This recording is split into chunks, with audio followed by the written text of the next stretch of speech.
A very good day to one who is watching this documentary, a picture documentary on the chapter The Landscape of Soul. Today, me, Kunal Garg, and my teammates Medha Anand and Krishna from the class 11th B will enhance your knowledge about the chapter Landscape of Soul by this beautiful PPT documentary. The author Natalie Troveroy is an art historian who is renowned for her translated work City of Gems. She has beautifully portrayed the various significant art forms in this lesson. Chinese painting is one of the oldest continuous artistic traditions in the world.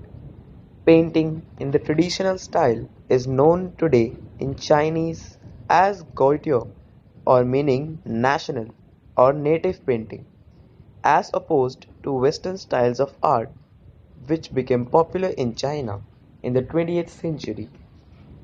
Western paintings represents a continuous though disrupted tradition from antiquity until the present time. The European view of art is to create illusionistic likeness. The incident cited in the chapter regarding Quentin Metzys depicts how significant realism is for the Western figurative paintings. There are several noteworthy differences between the Chinese and the European paintings. Let's have a brief glance in them. First of all, they both use distinct stroke techniques. Chinese artists use simplified, minimal brushstrokes to delineate subjects as they see and feel them, whereas Western artists render objects according to a light source to depict an object's surface using more technical brushstrokes to do so. Dynamic perspectives versus fixed perspectives. Chinese artists will frequently use dynamic perspectives that allow the viewer a sense of movement without realism. This might cause the painting to look like it is wandering through the landscape rather than remaining at one fixed point. Western perspectives, on the other hand, tend to be fixed to invite a sense of realism and accuracy. This might make them less dynamic, creating more of a photograph-like representation. Leaving the whites. Chinese paintings will often have negative or white spaces and unpainted areas. These spaces are considered to be as important to the painting and overall composition as the painted area since they offer space for interpretation. Western art tends to fill the canvas more while negative spaces are represented by darkness, gradients, or single colors. The Taoist view of universe. Taoism is a philosophy, a religion, and a way of life that arose in the 6th century BCE. In ancient Chinese philosophy, yin and yang is a concept of dualism, describing how seemingly opposite or contrary forces may actually be the complementary, interconnected, and interdependent in the natural world, and how they may give rise to each other as they interrelate to one another.